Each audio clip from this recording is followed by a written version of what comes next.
Representing the Congress of the United States substantially in Silver Bay. The day of 18th of October, 1867, saw the flag of the Russian-American Company slowly go down a flag post over the Novoarkhangelsk fortress, Alaska. Dmitry Maksutov, the last head of the company, accepted the weather-beaten flags destined to rest on an archive shelf.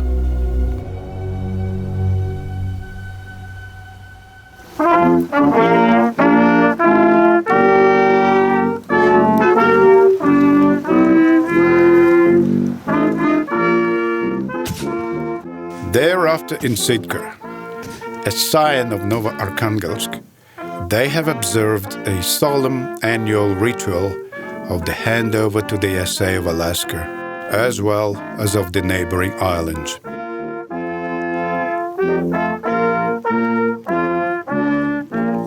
Russian envoy in the USA, Eduard von Stöckel, offered a belated excuse for the sale of Alaska.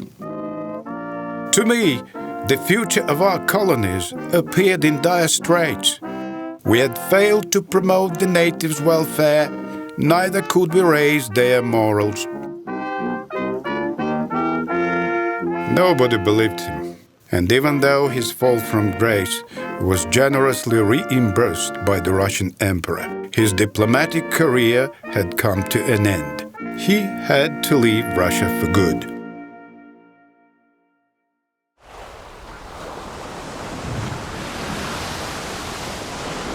Russians did pioneer the discovery of America from the east. As early as 1741, Vitus Bering, the Russian Navy officer, discovered and mapped the North American peninsula. Then another sea explorer, Alexei Chirikov, opened up the entire Aleutian Islands chain and figured the distance from Kamchatka to America.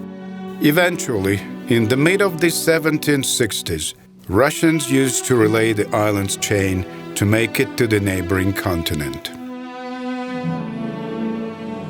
It was Kalan, or the sea otter fur, that stimulated Siberian traders and entrepreneurs move to the North American shore. The Aleutian treasure would sell in China at a price. Ensuing high trade tariffs were to the benefit of Russian treasury. A good hide could be sold at 300 rubles, an equivalent of price for 30 high-bred cows. Catherine the Great would wear a Kalan fur collar.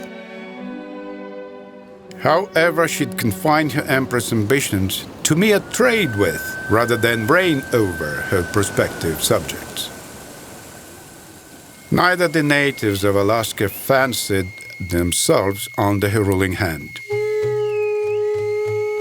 Malignity and obstinacy are in their heart, and they might kill for a trifle reason, they might, pioneers reported. Anyway, as the following memoir insists, the reporters were not the least bit better. Vasily Golovnin says, dissolute and reckless, mostly of the criminals exiled in Siberia. The pioneers denied value to their lives, to say nothing of lives of the others, and they ranked poor Aleuts next to beasts. Grigory Shalikhov, a founder of the Northeastern Company, had for decades to come engineered development of the North Pacific territories. He founded Pavlovsky Harbor at Kodiak and made it the first capital of the Russian America. Russian pioneers had to bear arms. Nevertheless, theirs were plans eventually to involve savages as employees of the company. Shalikhov's official report stated, small gifts on top of gentle attitude helped dismiss their animosity. As it were, they all revere me as their father. But alas, their ignorance is appalling. I have begun to introduce them to knowledge about books, and also promised to teach their children, provided any of them give their consent. Far away from Alaska, in St. Petersburg, Shalikov would promote his ambitious projects by all means. He argued for public schools, for Slavorossia, a Western-style city in Alaska, and also claimed that natives were prepared to take on orthodoxy. He needed, as the current idiom would put it, an image of creator that could open the way to bank credits, imperial grants and benefits. However, his sole gain was the support of the Valiaham monastery, ready to send missionaries to Alaska. In 1796, those missionaries built and consecrated the Church of Resurrection, the first one on Kodiak. The missionaries' principles thus stated in the precepts: "Thou shalt be sober, chaste, reverent, orderly, gentle, lovably gracious." And the natives were to learn that God is one for all, and that He is human, and that He endowed His law on man, and that His law is about being virtuous. So good for time being.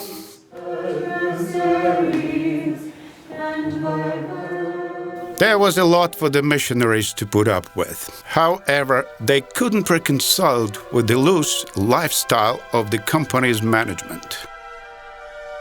Archimandrite Iosif complained in a letter to Shalikov. "Appalling is their promiscuity. I could hardly persuade some of them to get married. Others wouldn't hear me. All keep a bunch of misses, which is offensive to the Americans." But after Shalikov had passed away in Irkutsk, the Alaskan missionaries had to live from hand to mouth. To survive, they had to beat miles along the shore, seeking edible snails and oysters. But in the face of all odds, the mission did its job. A few thousands of Aleuts, Kodiaks, and Kenais had been christened at Kodiak. Towen Kagaluk baptized Yelisei Pupyshev, Aleut Sukhenit baptized Nikolai Lukanin, Changizu baptized Nikifor Svenin.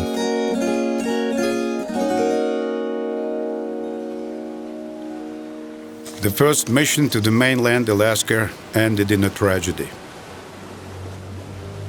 Juvenali, a 35-year-old priest, died at the hands of independent Indians near Lake Aliamna.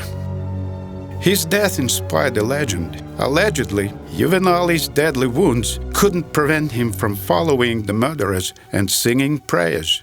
Then the Indians severed his body, but a shaman who put on his cross lost the shaman magic faculty. Juvenali was canonized martyr by the Russian Orthodox Church in 1980.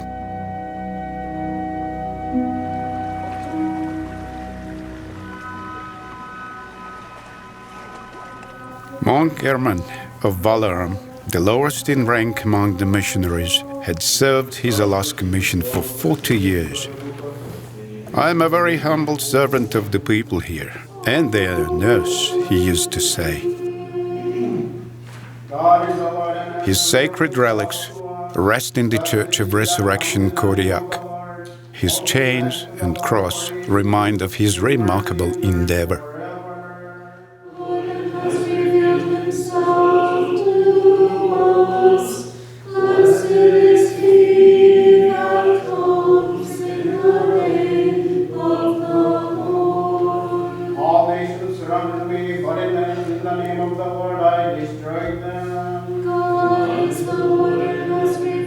So goes every Thursday in a Kodiak church the English version of Akathistus to the Russian monk.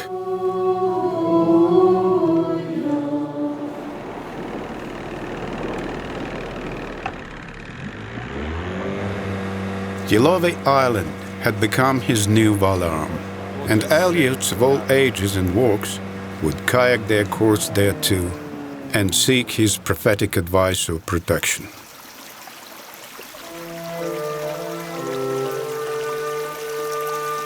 God endowed German with diverse faculties. He effectively treated people with the water-blessed on Epiphany.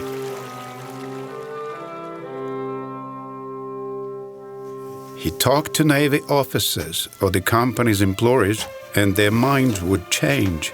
A Lutheran would convert to Orthodoxy, and an Orthodox would get reassured in his faith. There opened the first orphanage. As it were, unwed Russian fathers used to return to the metropolis, leaving their children behind.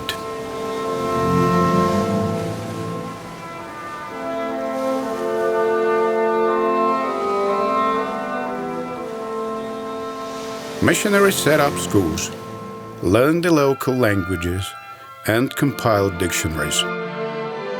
Some perfectionists, though, wanted more. One of them, the captain of sloop Nevar, offspring from an archpriest family, was more than critical. Nearly all converted are regarded as real Christians. Gee, their faith is confined to having just one wife and laying a cross as they enter a Russian house. I've known quite a few who would thrice go through baptism to be each time awarded with a shirt or a kerchief. A historical landmark came on the 8th of July, 1799, with Emperor Pavel I ukase that ordered formation of the Russian-American Company. On top of a multi-thousand rubles credit and the flag with the double-headed eagle on it, the company was endowed an exclusive right to annex new territories, set up residential settlements, and engage in trade with neighboring countries. And it was entrusted with custodianship for promotion of Christianity. Take a picture of you. To enhance the role of the Alaskan mission, the Synod ruled that Archimandrite Iosif be sent to Irkutsk for consecration to Bishop of Koryak.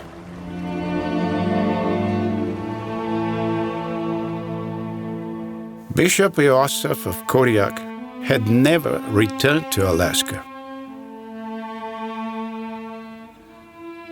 Frigate Phoenix he boarded on the way to his diocese, suffered a shipwreck, leaving no survivors.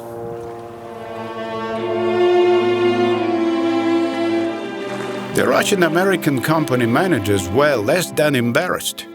They preferred to keep St. Petersburg unaware, and for 5 years had enjoyed national budget assignments towards maintenance of the bishop's household.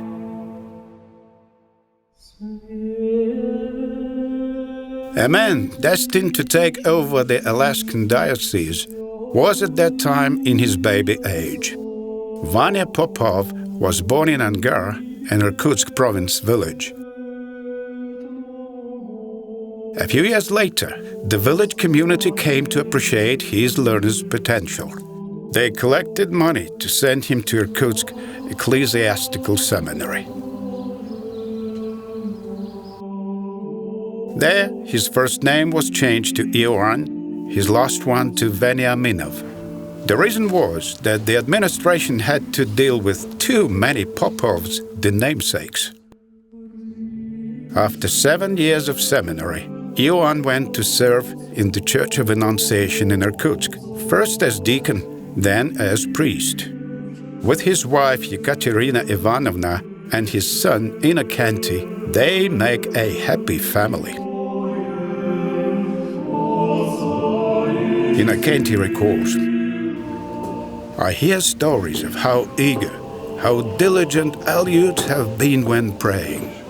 Those stories rekindle a passion in my heart. I've grown fervent and willing to go to those people."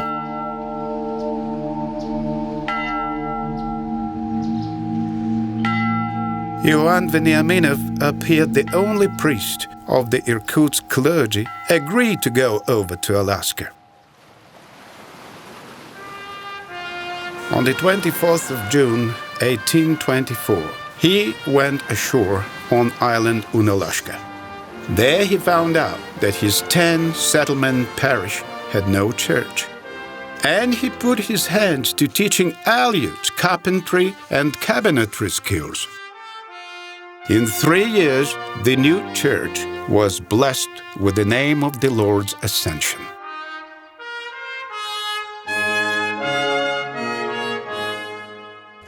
Innocenty speaks. Their remarkable patience, as well as desire to give a helping hand to those in need, provide for effective growth of a genuine Christian character.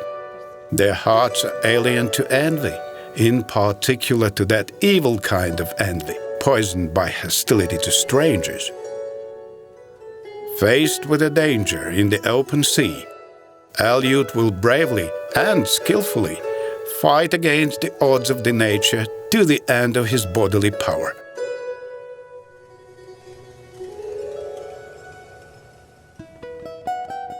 Father Ioan composed an alphabet and compiled a grammar of the Aleutan language. He also translated key prayers, the Gospels, and the Catechism. You want me to sing a song in Aleut? I'm going to sing Holy God, Holy Mighty, Holy Immortal in Aleut. I'll try. Okay. In Aleut. Okay. It goes like this.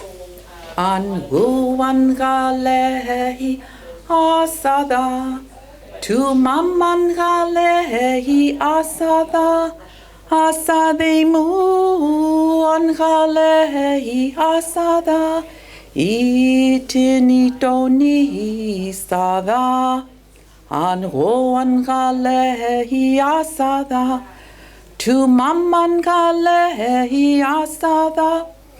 Asademu angalehi asada itinitoni sada.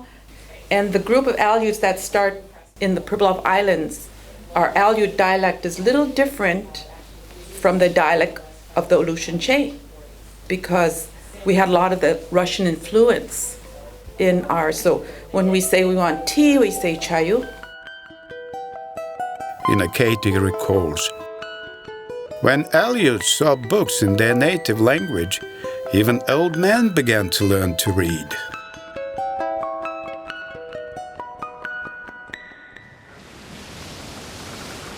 Priest Veniaminov's travel diaries are reflective of all aspects of his activities. I arrived at Ungar to find out that strong wind would prevent us from putting up church tents. Thus, I used the day to make a list of all local people. I also went to see Aleuts' dwellings and found them reasonably clean. Creole Balamutov forsook his Aleut wife. I must apply to the government so that he would consider favorably deductions from Balamutov's salary towards his wife and children's sustenance. I was at school and began to teach the Aleutian language, presented the letters of the language.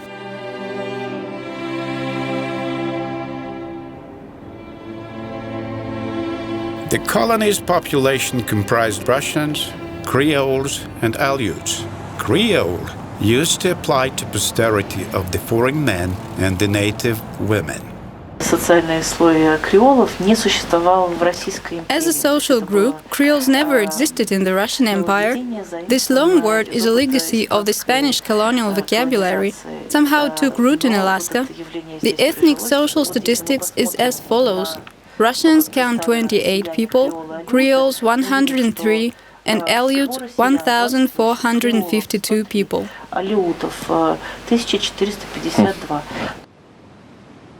Vice Admiral Andrei Lazarev, who had visited the Russian America in early 1820s, observed, "Once the company has lost touch with Aleuts, it'll lose its sea beast hunting business. None of the Russians can do that. And none of our settlers has learned the skill so far.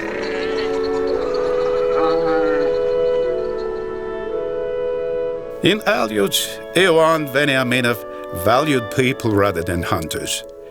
In return, they would opt for the Orthodox Christianity, expecting no other incentives than a new lifestyle.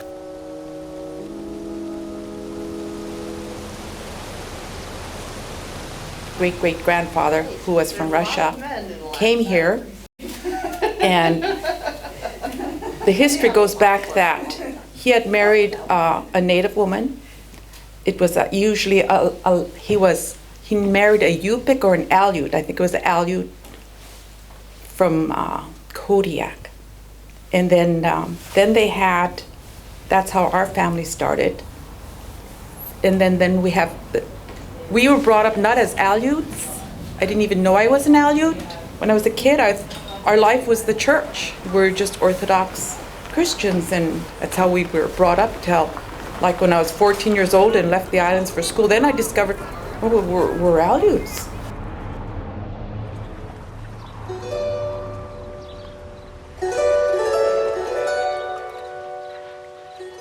Descendants of Native Americans baptized by Russian missionaries have made a community in Yuzinki, Alaska.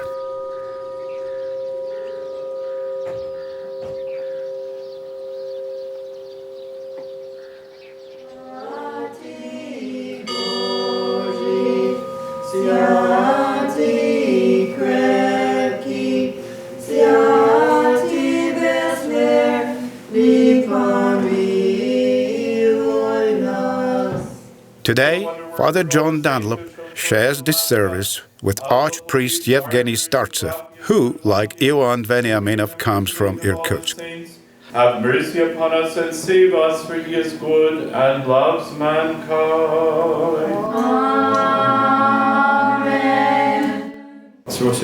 I greet and thank you from the bottom of my heart. Happy to see you all here.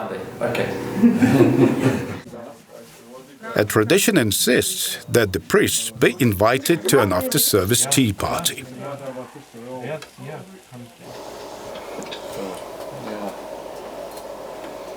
Do you recognize this? Moscow. Ой, что такое? Это храм Христа Спасителя. It's Christ, Christ, the Savior. Because there's a lot of domes. It's the largest church in our city, and near 1,000 people. Wow! Is that just one city? That's one city? In Moscow. It's Moscow. And Yeah. it's, Moscow. Oh yeah, of course, of course. Two separate. Oh, I see. Because I look and Yeah. I look, and it's so beautiful. Yeah, My gosh. yeah. Her father, Tatiana's father, was the reader. Stets, Штец? да, 60-some years ago. yeah. And I was like, thank you. Because I love Yuzinki. Not far from Irkutsk, we have a village, Karluk. Same, Oh. yeah, Carl. Carla.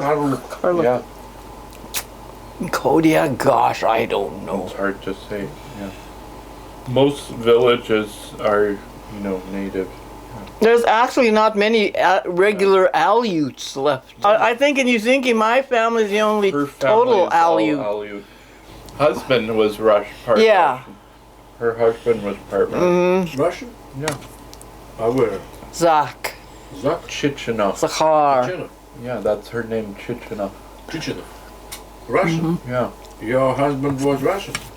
part. He Part. was Aleut. and Aleut not Russian. Russian, Yeah. yeah. But I'm total Aleut. Yeah.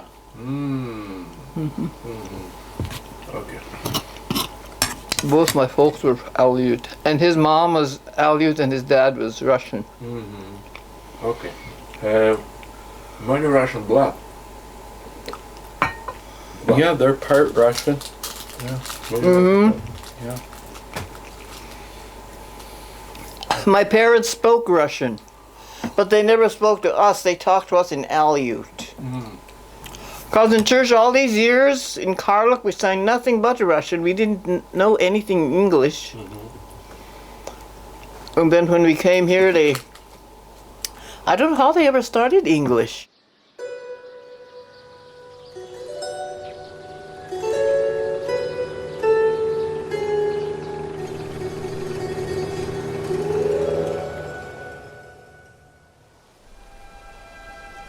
The contract included a proviso that a priest's term on the islands be 5 years. But after his second term in Unalashki, Father Ioan Veniaminov chose not to go back to Irkutsk. With his family, he moved to Novoarkhangelsk fortress on Sitka. That fortress got the residents a lot of blood. Soon after its foundation, it was burned out by Tlinkites.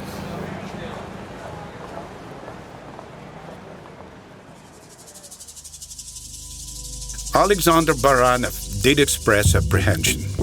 I fear our fatherland may lose this rich land. For 2 years had Baranov been busy to prepare for a campaign against the Indians. But for all odds, a combat had never happened. The crux of the campaign came along with sloop Never, whiling around the world sail. With a well-aimed salvo of her guns, Indians' gunpowder stock had all disappeared into thin air. The new fortress was named Novoarkhangelsk. In a few years, it became both administrative and logistics center of the Russian America. The British came to refer to Baranov as the Lord of Alaska. In recent years, the Indians of Sitka erected a totem pole to commemorate him.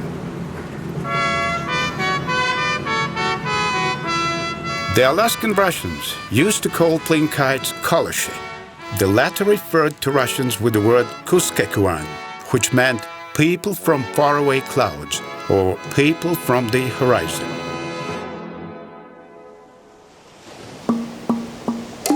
Koloshi got the permission to settle near the walls of Novoarkhangelsk. That helped the Russians learn about their evil plans, if any, in the right time. Anyway, the Kuskekuan loved fresh meat and berries, which stimulated Koloshi to bring those for sale. The front gate to the fortress would lock for night, and the fortress guns would be aimed at the dangerous neighbors.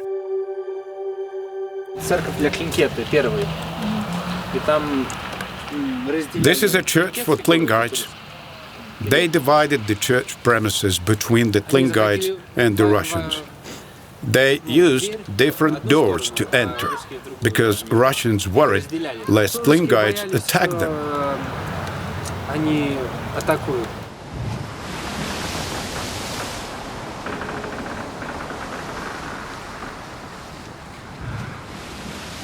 From Fyodor Litka's report. Male delivery is once a year. Man-to-women ratio is 4:1.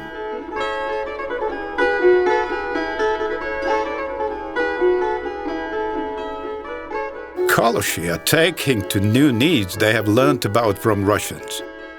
They like bread, to say nothing of potatoes and tobacco.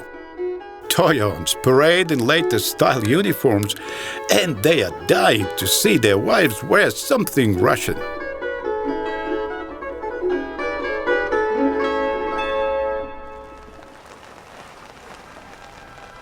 Smallpox outbreak came all of a sudden.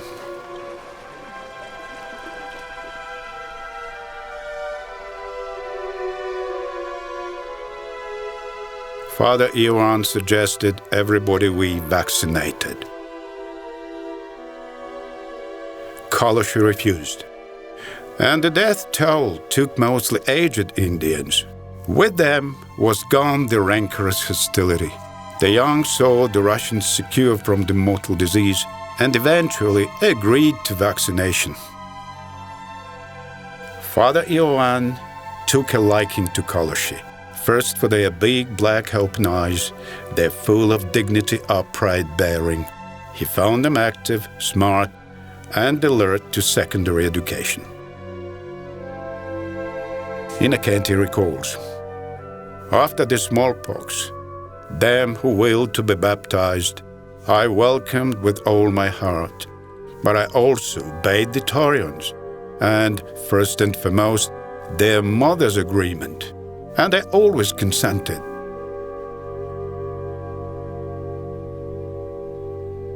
We have been oiled with the same chrism, including our dear beloved American Christians.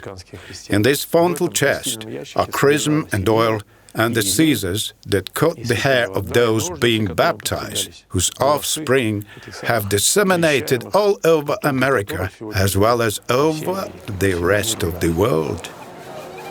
During the time of the Russian America, not more than 500 Indians of Sitka had been baptized.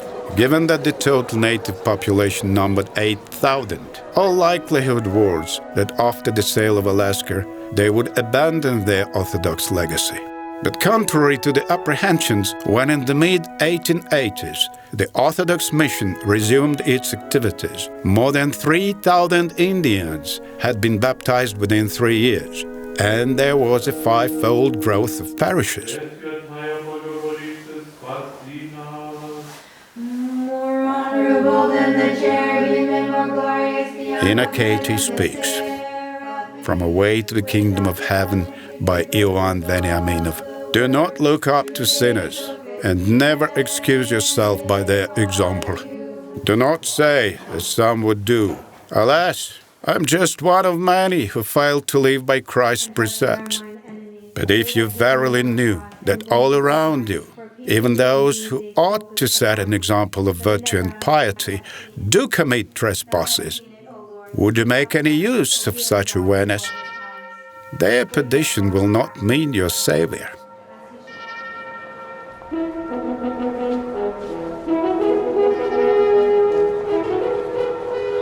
Father Ioan was well aware of the local lifestyle's moral shortcomings, for very rarely did an alliance between a Russian man and a native woman get blessed by the Church.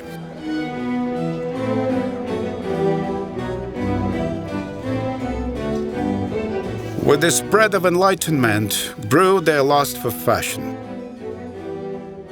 Luxury satin dresses and hats would be ordered from St. Petersburg, and they would parade in them, barefoot as they went out for water. Baron Wrongel's wife, the ever First Lady of the high social status, who had chosen to confine herself for 5 years to Alaska, did her best to dissuade them from those ill-mannered escapades. Her gentle, mild ways of dealing with the natives helped her establish an effective rapport. Now, they seem to have learned to appreciate the genuine worth of the woman and of the wife. The Creole population was rapidly growing, free from racial discrimination. The Russian-American company could pay for some of them to be educated in St. Petersburg, and thus to replenish the Alaskan elite. Creoles were to make the core of the new nation, loyal to the Russian culture and the Orthodox faith.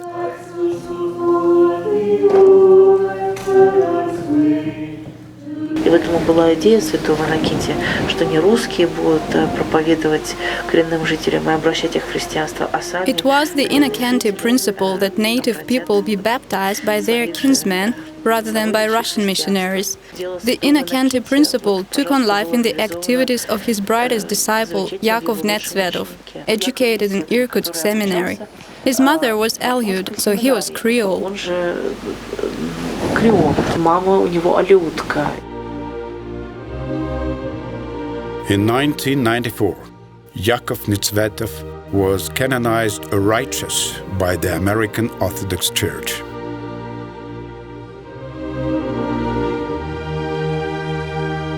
Born of Russian fathers and Aleut mothers, Creoles numbered about 1,000 people of both sexes by 1830. They're a beautiful, smart, and active race. A school for 30 students has been set up in Novo-Arkhangelsk. Many of the graduates go to work for the company as sea navigators, accountants, managers, as well as crafts and seamen. All display excellent knowledge and skills. список учеников Новоархангельского и Ситхинского. Here is a list of the students of Novoarkhangelsk and Sitka schools whom Saint Innocenty taught. The Kashevarovs, the Kolmakovs are families loyal to the traditional Orthodox culture. Quite a few of the descendants have become priests. What were some of them like academically? Интересно, какие успехи. Innocenty comments. Gavril Kashevarov, very good. Pyotr Kolmakov, fairly good. Antipater Bilkov, good. Maxim Bilkov, fair. Ioan Kolmakov, I know little. Он добился стопроцентной грамотности. He managed incredibly high literacy in his parish. We have been trying hard to follow suit, but so far to no avail. The Alaskan school standards, especially those of rural schools, are known to lag behind the mainland American ones. We have a sound budget plus a variety of grants. However, even the standard level of literacy remains a real challenge. And recently, I have learned from Saint Innocenty's diary that cooperation with parents is a must. When parents really want their kids to learn something, knowledge acquisition will be put on a steady track. Родители захотят, чтобы дети что-то знали, вот тогда получится и образовательный процесс. Innocenty speaks. We shall soon see in a faraway America a new people, kind and industrious, clever and brave, people whom we shall assist in living up to grace and civility.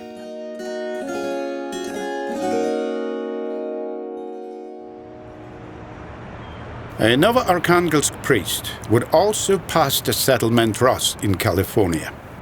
The shortest access to Ross today is from San Francisco, 100 kilometers or 2-hour drive, as most travel guides inform.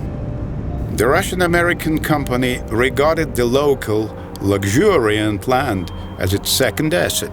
The first one still was the sea otter. It was in 1812 that the company's flag rose over Fort Ross.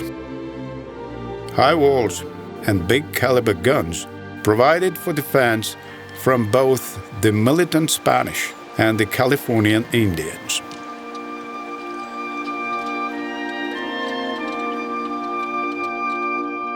However, once in the open sea, hunters had to challenge both the elements and the enemies. Eliud Chukagnak, baptized Pyotr, a 15-year-old boy, was captured and tortured to death by Catholic missionaries for his refusal to proselytize. Saint Pyotr Eliud was canonized by the American Orthodox Church.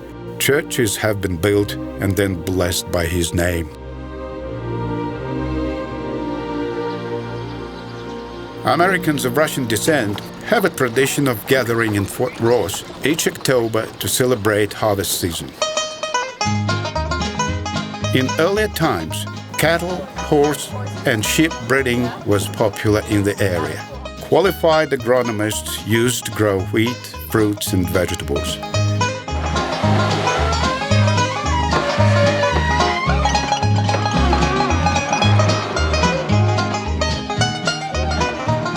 Craftsmen made barrows, horse carts, built sheepyards. Well, you need no translation to see a round hole made in a wooden block. These guys are pretty good.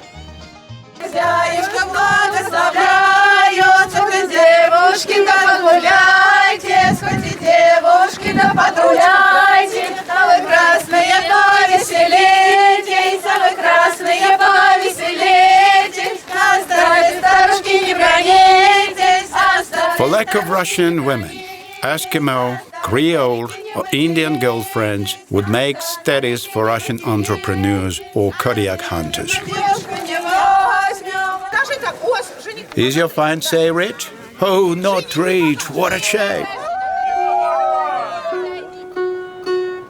To dismiss all reasons for the Spanish fear that the neighboring colony might serve as a springboard for a southward expansion, the company's administration ruled that neither distilleries, nor hospitals, nor schools be set up there.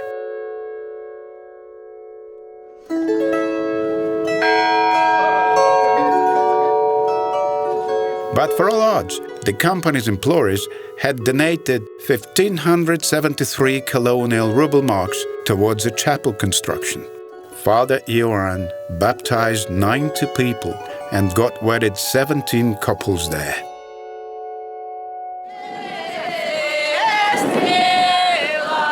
Soon the company sold Settlement Ross for alleged loss-making.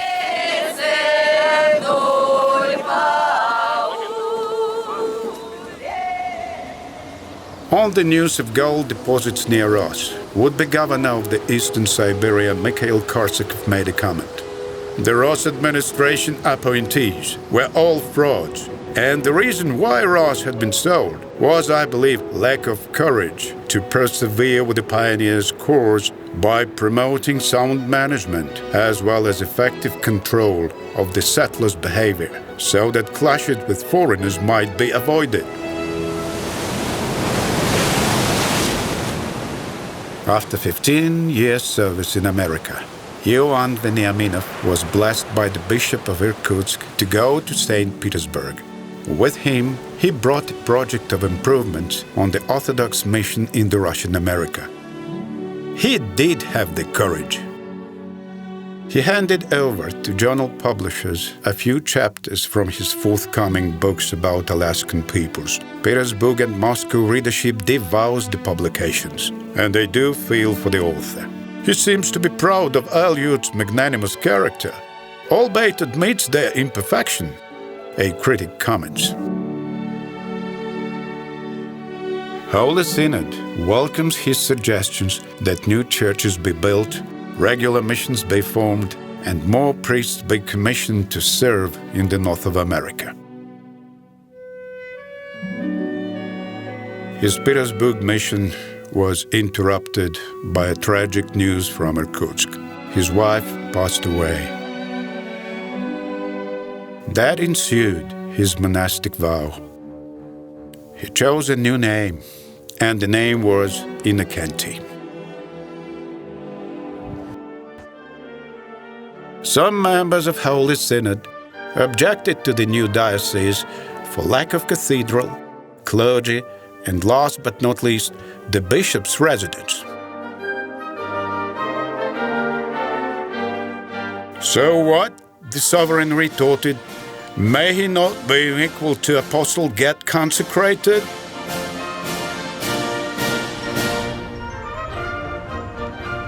On the 15th of December, 1840, in Kazansky Cathedral of St. Petersburg, was Ioan Veniaminov ordained the Bishop of Kamchatka, Kurils, and Aleuts. Что сделал Иннокентий Вениаминов? How can one assess Innokenty's life accomplishment? As a bishop, then archbishop, and eventually the Metropolitan of Moscow, he with his apostles expanded on ideas and practices of the Russian Orthodoxy so that they would get revived as ideas and practices of the Russian society at large.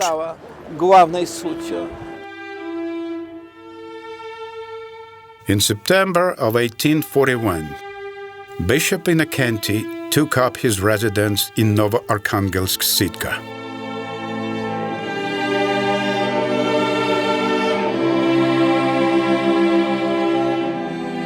Now it is time we help ourselves. But will we? What if our strength is overcome by our indolence? Oh, that indolence! Were it not for her, we could be endowed by the strength of the apostles, for all powerful are those who pray. But indolence keeps many off prayers.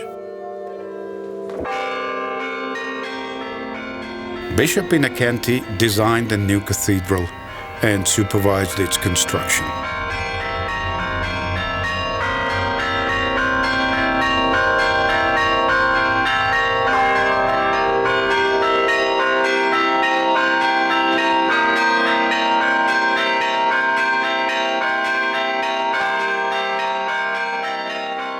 opened the silver royal gates. Here is his silver-framed scripture in Aleutian.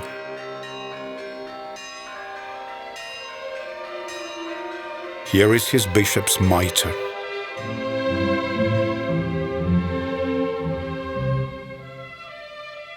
As a bishop, Innocenti can do way more than he could do as a priest.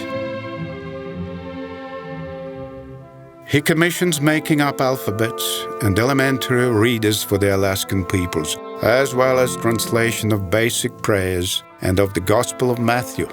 Books get printed in St. Petersburg to be sent to Alaska. Apostles Cyril and Methodius created the Cyrillic alphabet for the Russian people. And so did Bishop Innocenti for the native peoples of Siberia and America. A remarkable feature of this cathedral is that sail canvas stretched over the walls and the vault. Those sails belong to the boats that carried pioneers to the Russian America.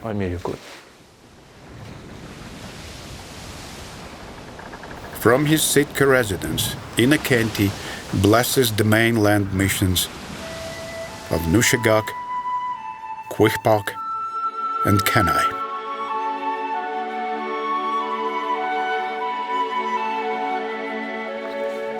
Igumen Nikolai would have served on Kenai Peninsula for 22 years.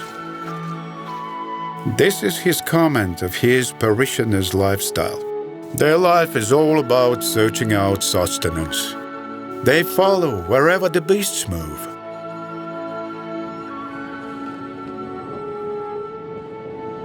Nikolai carries his field church with him across tundra, rivers, mountains, and glaciers all over the peninsula.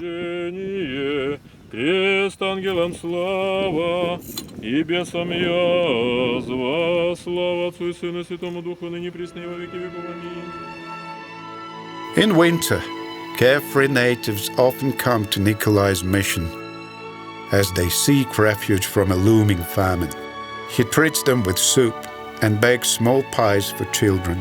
He comes to grasp with their problems, always ready to step in as a consoler or teacher or peacemaker. Should anybody ask me why I have brought myself to shoulder this onerous burden, the answer would be, because my duty calls on me for self-sacrifice. Every 5 years, Nikolai would apply to the bishop for retirement in a mainland Russian monastery. The answer was silence. The Igumen died and was buried on the seashore the year when Russia sold Alaska. Why would Bishop Innocenti leave the letters unanswered? He had no match. The gift of missionary is way, way rare.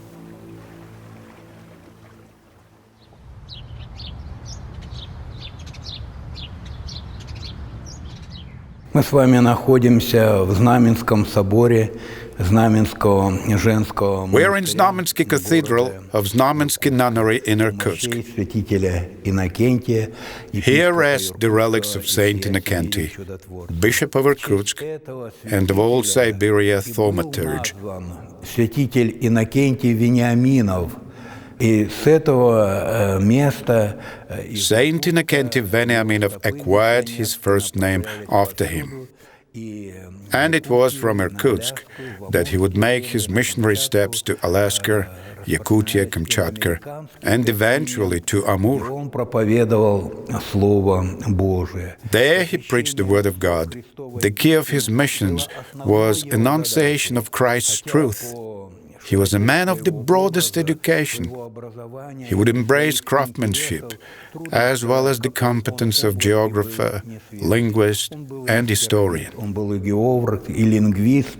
Он был и человеком, прекрасно знающим историю, знающим различные языки, но он еще был... And on top of that, he was a great citizen of Russia. He was well aware of what Russia needs to solidify her strength to prosper through development of Far Eastern and Siberian territories. И сибирских, и все делал для того, чтобы этими землями прирастало могущество нашей отчизны. Innocenty speaks. I am with all my heart ready to serve here. Should I come to rest here, so be it, for all the land is the Lord's.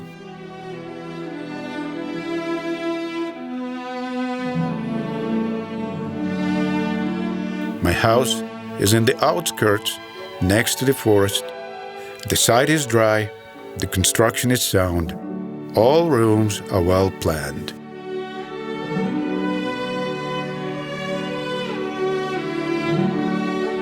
And this was his personal chapel, and up on the iconostasis are the original icons that were gifted to this chapel in the 1840s. So they've been up here, although... Innocenty recalls, I bring together in my home church all the local children. They number 150 or so of both sexes. Classes are twice a week. Tuesday is the girls' day, and Wednesday is for the boys.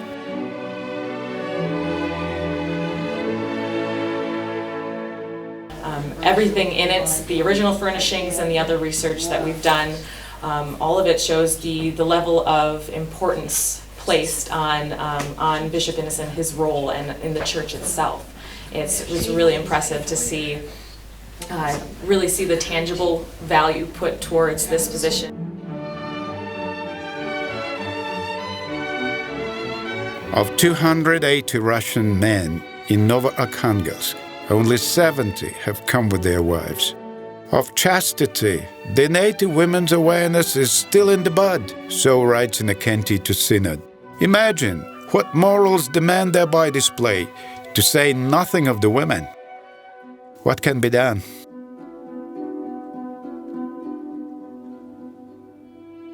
A single new colonist make a habit unwedded with a native or Creole woman if he agrees to provide for the welfare of his children and their mother, as the company will require him to.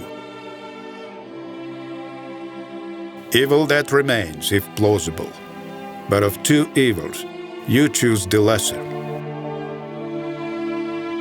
All Russian men who have cohabited out of the wedlock will be forbidden from communion unless on deathbed. They will be ordered to confess twice a year. Their native concubines will be sometimes allowed to communion, but only with vows in public, for theirs is a lesser sin than that of the men.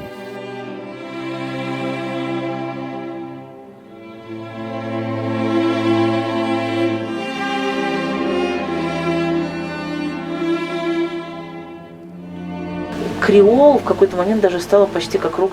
has become an abusive word. It's reflective of the results of colonial policy, of the posterity of miscegenation. After the sale of Alaska in 1867, when the Russians left for the metropolis, the Creoles stayed and began to refer to themselves as Russians, but even though you belong to neither ethnos, you do belong to the Orthodox culture. Thus, the Orthodox legacy has become the key to ethnic identification. It's very interesting for us. Yeah. You know some spam in Russia? Okay. You? Okay. Who is? That's my youngest daughter. Дочка. Vera. Russian face. Смотри, какое русское лицо. So they Sophia, Vera, It's hope I love. Yeah, I just love it. Like I say, I have no idea about Russian.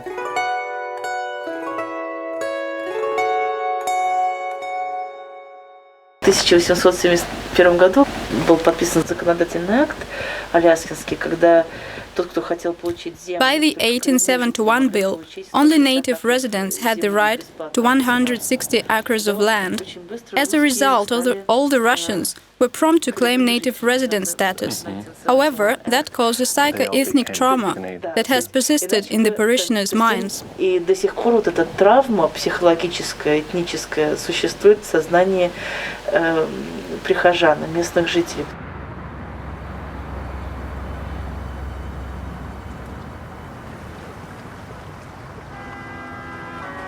The colony's destiny was sealed on the 28th of December 1866 by Emperor Alexander II, Great Duke Constantine, Chancellor Alexander Gorchakov, Finance Minister Mikhail Reitner, Envoy Eduard von Stöckel, and Maritime Minister Nikolai Grabe.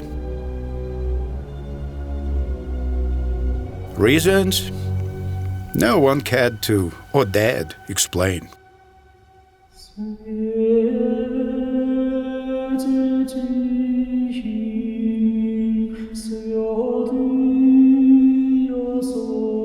Russian clergy witnessed the 18th October event.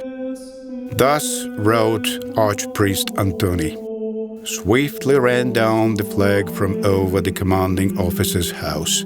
A sole octuple cross above the Arkhangelsk Cathedral still reigned over the town, the hills, and the seashore. As I approached the mission, I heard the Innocentian refuge children singing a song. It was the evening song of Sophronius of Jerusalem to the quiet light that still guarded on that farthest stretch of the sea the great banner of our orthodoxy.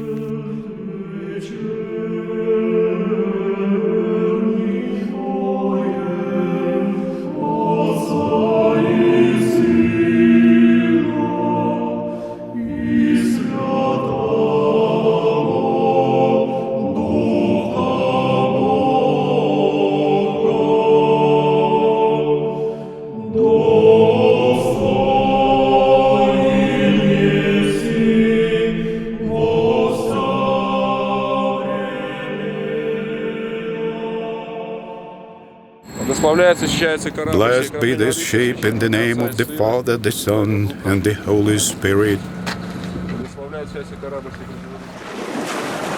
Long ago did Innocenti leave Alaska.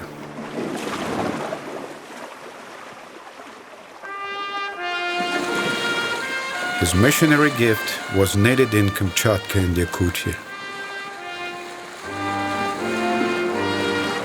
In the 1850s, he took part in extensive expeditions to Amur and urged authorities to develop that prospective land. He planned a strategic city on the river and named it Blagoveshchensk.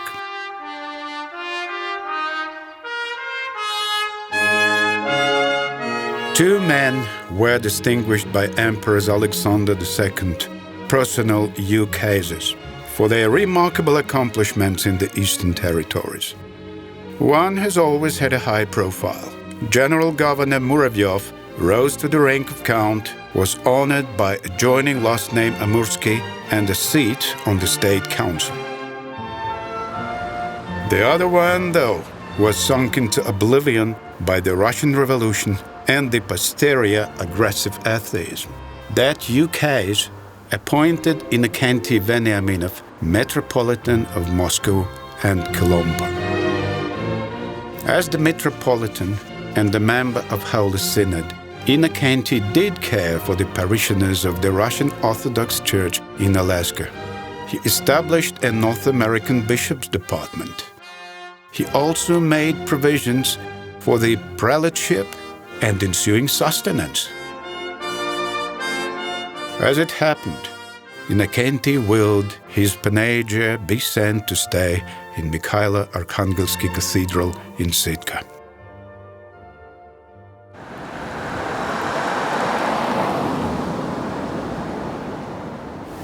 То, что те угодники Божии вложили в духовную жизнь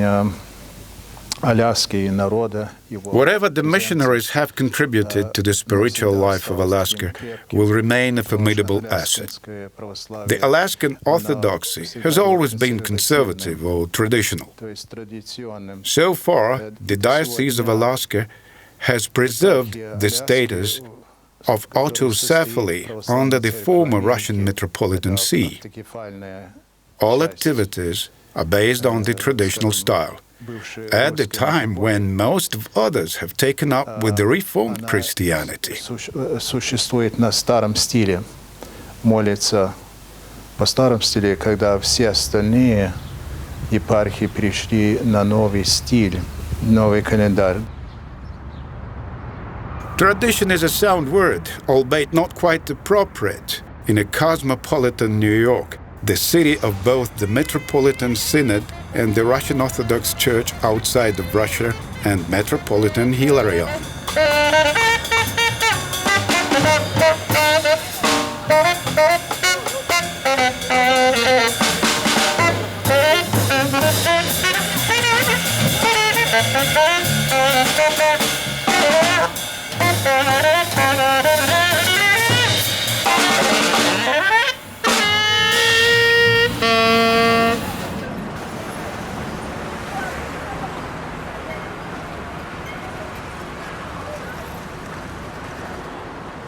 The Orthodox Parish of New York is a congregation of people of many nations and countries.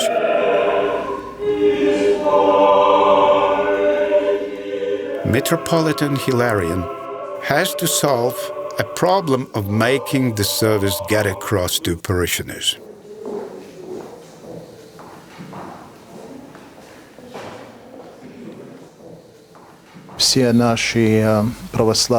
Under our Orthodox jurisdiction, one finds quite a few catechumens of Greeks, Orthodox Arabs, Serbs, Russians. Many people keep seeking what was lost centuries ago as a result of the breach of the West from the Eastern Orthodoxy. Eventually, the seekers have shunned from forced and sporadic changes in the Western canons, which in turn resulted in changing morality standards. People long for stability, for legacy of the ancients, of the apostles. The place of the eternal is in the faith, and many find it in the orthodoxy.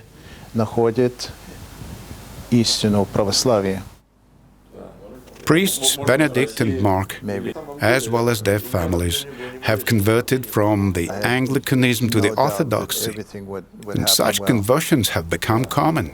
Is in, first of all, educating the American public the true faith, and that it exists for them as well, and that in this society that has grown up in America, why it matters to them. The task is really great. The hardships are very real. Innocenty speaks. From Away to the Kingdom of Heaven by Innocenty Veniaminov. They who believe in Jesus Christ and follow His precepts shall, as they decease, see God face to face. Jesus Christ offers those gifts not to a chosen people. The way thereto is lit for all. Jesus Christ is ready to help us follow that way and wants to lead us by the hand. All we need to do is to comply with His will.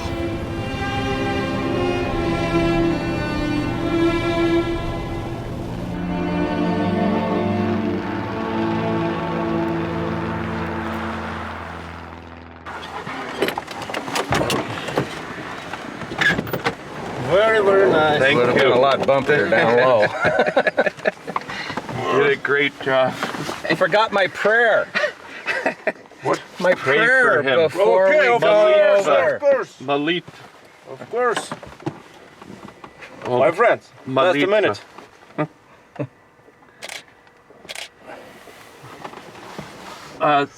Он сказал молитва Он просит помолиться о нем. Он My prayer before flight. Okay. My prayer for life. Он хочет... Чтобы я помолился о нем. Oh, I ask you to pray for us before we go. Молитвы. Я обязательно тебе помолюсь. He asks you to pray for him. Обязательно. I will pray for you. I will.